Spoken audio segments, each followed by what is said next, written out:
Assalamualaikum warahmatullahi wabarakatuh. Alhamdulillahirrabbilalamin. Allahumma sholli ala Muhammad wa ala ali Sayyidina Muhammad.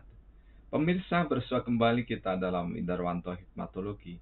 Serial mengajak diri kita berpikir menggunakan kelembut cerdasan hati nurani berdasar kitab suci, agama, dan kepercayaan yang kita yakini. Pemirsa, ketika kita menghadapi suasana yang sangat memprihatinkan pertalian dengan coronavirus yang sebenarnya sudah ditemukan sejak tahun 1965 oleh Dr. Jun, maka pada saat temuan tentu sekedar kajian ilmiah dalam pengertian bahwa ada coronavirus yang sama sebenarnya kedudukannya dengan virus MERS dan yang lainnya.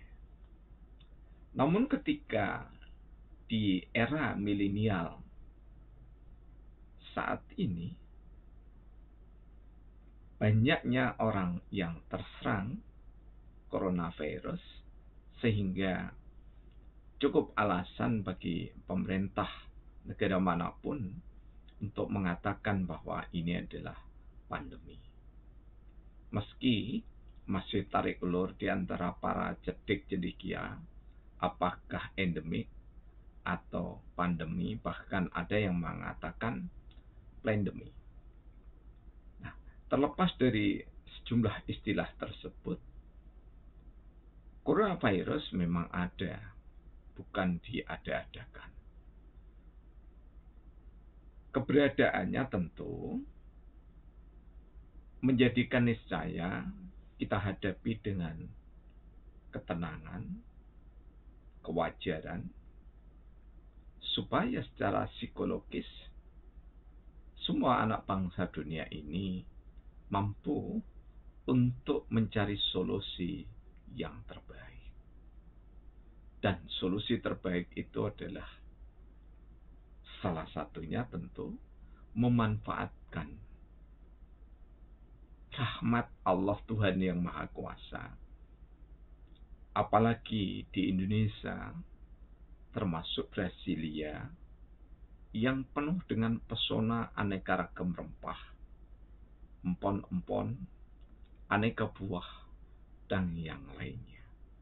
Meski di daerah Saudi Arabia dan yang lainnya tidak terlalu banyak menghasilkan buah-buahan yang asli dari daerah tersebut, namun yang sedikit diresepkan oleh Rasulullah Muhammad SAW,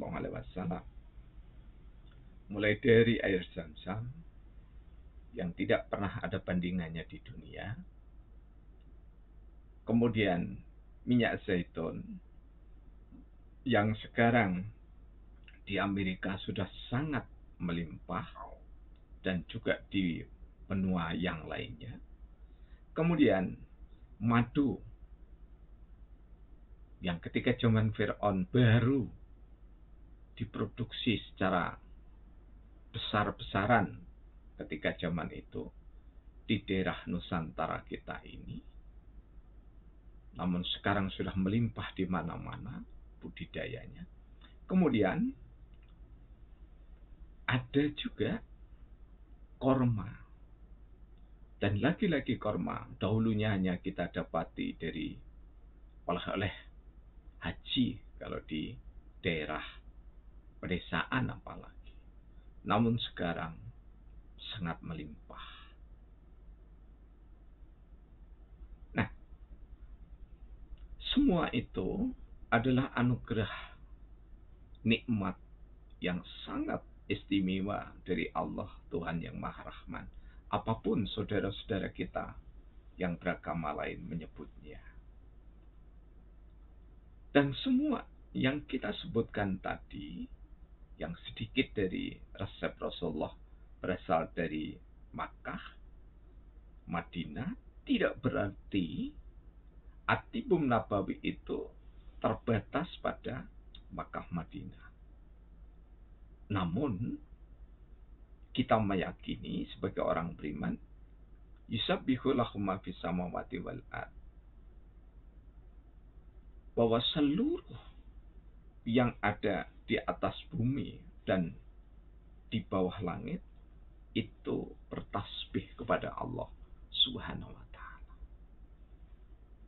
Ketika kita meminjam terminologi atau peristilahan At-Tibun Nabawi yang diprakarsai oleh Ibnu Sina, kemudian di abad yang modern dibukukan dengan cantik oleh Syekh Ibnu Qayyim al-Jauziyah dalam At-Tibun Nabawi yang sudah diterjemahkan dalam puluhan bahasa dan menjadi standar herbal internasional itu, maka rahmat itu bisa kita maknai sebagai keanekaragaman hayati yang ada di seluruh bumi.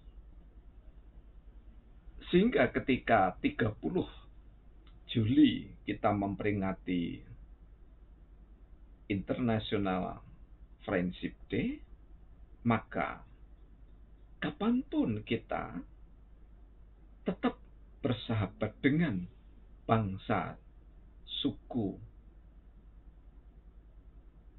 dan agama serta kepercayaan apapun, pertalian dengan rahmat Allah yang diturunkan serba melimpah itu. Dan yang serba melimpah itu salah satunya adalah bisa untuk dipakai mengobati coronavirus, ataupun lebih senang jika kita mencegah tumbuh kembangnya coronavirus dengan varian-variannya. Dan kita juga tidak perlu risau ketika ada seorang yang mengatakan jika awalnya COVID-19 itu seperti pedang, maka sekarang lebih tajam dari pedang itu. Sebaiknya tidak melakukan diksi yang seperti sebar menakutkan itu. Namun diksi itu alangkah bijaknya kalau kita, terutama orang-orang yang beriman kepada Rasulullah Muhammad SAW, tentu saja kepada Allah, diksi yang kita gunakan adalah diksinya Rasulullah. La ba'sa. Tidak apa-apa. Jadi orang sudah sakit keras dikatakan oleh Rasulullah. Kalau yang mengatakan adalah teladan terpuji, insan terpuji, Rasulullah yang terpuji, termulia, tertinggi akhlaknya, maka orang akan turun stresnya, turun emosionalnya. Ketika seseorang itu turun emosionalnya, tenang hatinya, degup jantungnya menjadi teratur. Pada saat degup jantung menjadi teratur, maka apapun insya Allah bisa menjadi obat. Saya sebut apapun karena banyak peristiwa yang kita alami di tengah pasien yang berasal dari agama kepercayaan, bahkan ada yang ateisme, sudah berobat keliling dunia karena memang beliau kaya raya. Jadi ada seorang ateisme sudah berobat mulai dari Asia ini, jadi Indonesia, Asia sampai Cina sana, ya, kemudian sampai ke Amerika, berobat dengan kedokteran modern tidak juga sembuh. Namun seorang ateisme ini disembuhkan oleh Allah dengan kata-kata saja. Jadi dialog yang penuh persahabatan, kemudian hanya kita minta untuk mengeluarkan uang seberapapun yang dia keluarkan, namun saya minta waktu itu jumlahnya sama. Jika 5.000, 5.000, jika 50, 50, jika 100, 100. Hanya 3 orang. 100 ini jika dibandingkan kepergiannya dia bertahun-tahun ke Amerika, ke Cina, dan seterusnya, tidak ada artinya. Maksudnya Allah, subhanallah. Saudara kita yang ateisme ini sekarang masih hidup. Penduduk Malang, dekat dengan rumah kami. Sembuh total penyakitnya. Penyakit kaki yang, mohon maaf, cukup menjijikkan. Jenisnya penyakit kulit. Nah, juga ada seorang pejabat tinggi di Provinsi Jawa Timur. Sama seperti ateisme tadi. Karena beliau cukup kelimpah mewahan harta benda. Berkesempatan kemanapun. Mulai dari Indonesia sudah habis, Malaysia, Singapura, Malaysia, dan seterusnya sampai Cina. Dan terakhir juga di Amerika sama. Juga belum sembuh. Dengan penjelasan-penjelasan yang logis dan imaniah, pertalian dengan iman, maka sebenarnya orang ini hanya memiliki nazar. Coba bayangkan, hanya memiliki nazar, kemudian beliau, karena beliau juga seorang dokter, sangat ilmiah, ilmuwan, berobat kemana-mana, penyakit kulit sekujur tubuhnya tidak sembuh-sembuh. Karena apa? Karena kedokteran konvensional atau kedokteran modern itu hanya mampu untuk mendiagnos gejala. Sedangkan orang-orang yang diberikan karunia laduni mampu membaca sampai bukan pada indera keenam, namun ada yang dianugerahi membaca sampai indera ketujuh. Sehingga latar belakang itu disipak oleh Allah, disampaikan kepada seseorang itu dalam istilah pesantren disebut mukasyafah, maka terbacalah penyakit kulit, gatal-gatal dan pelong-pelong hitam seperti ini sekujur tubuhnya hanya karena memenuhi nazarnya. Karena itu Rasulullah melarang nazar. Karena Allah itu maha murah. Namun kita sebagai manusia lalai, lupa, keliru, itu biasa. Nah kemudian ada yang terkena coronavirus. Nah, santri kami yang bernama Husnan, sarjana sosial, seorang karyawan di Universitas Brawijaya Malang. Setelah kita didik kurang lebih sekitar 9 tahun dan ada praktek terus selama itu, maka dari tangan seorang Husnan, aneka tumbuh-tumbuhan, jadi bukan tanaman, aneka tumbuh-tumbuhan yang ada di seputar taman Masjid Raden Patah Kebanggaan Universitas Brawijaya Malang itu mampu untuk dipakai sebagai piranti mengobati coronavirus itu.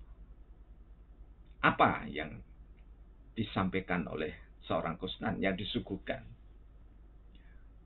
Pertama, ini kami tidak tahu bahasa ilmiahnya ya. Kalau kami menyebut ya bahasa kampung. Kampung kami di Sumber Manjing Wetan, Malang Selatan. Itu rendetan.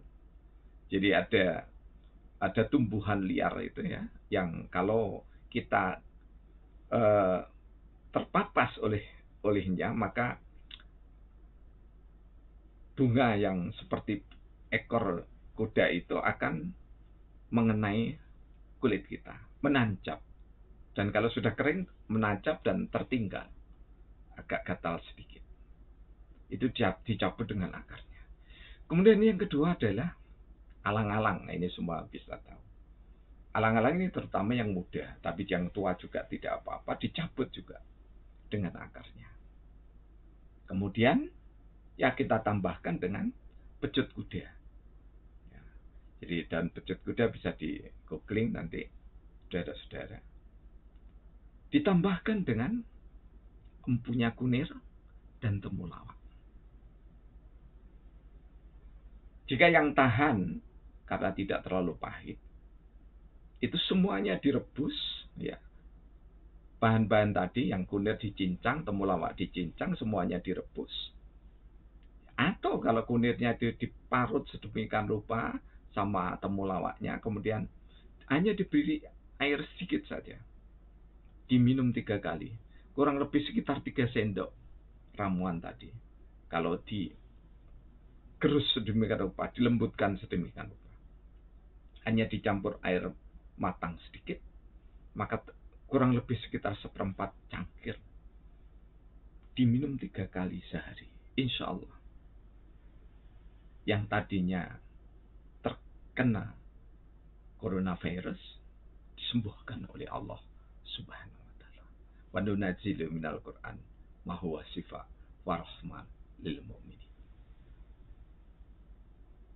Jadi diturunkannya Al-Qur'an itu sebagai asyifa. Tapi kita harus mencari. Karena itu di dalam Sahih Adabul Mufrad, pencarian itu adalah tugasnya tabib, dokter atau dukun atau apapun sebutannya.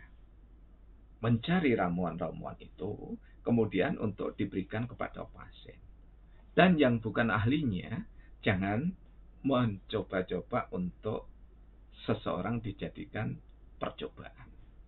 Karena dawuhnya Rasulullah, ketika seseorang tidak memiliki talenta sebagai pengobat, ya, sebagai tabib dan yang lainnya, ya, atau ahli kedokteran nabawi, maka tanggung jawabnya diserahkan pada orang itu.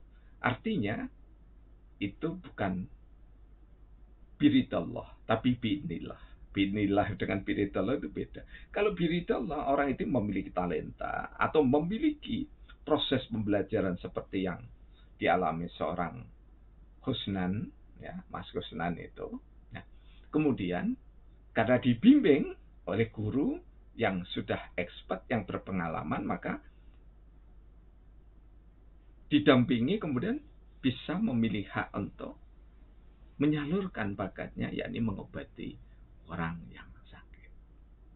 Nah, pemirsa yang dirahmati oleh Allah, sekilas resep tadi, mudah-mudahan untuk saudara-saudara kita yang terjangkit coronavirus maupun yang untuk membentengi diri bisa dipakai atas ridho dari Allah Subhanahu wa taala. Mudah-mudahan kita semuanya diberikan anugerah sehat bermanfaat untuk hidup lebih bermartabat tanpa meninggalkan keimanan dan adat yang selaras dengan syariat. Billahi taufiq wal hidayah. Wassalamualaikum warahmatullahi wabarakatuh.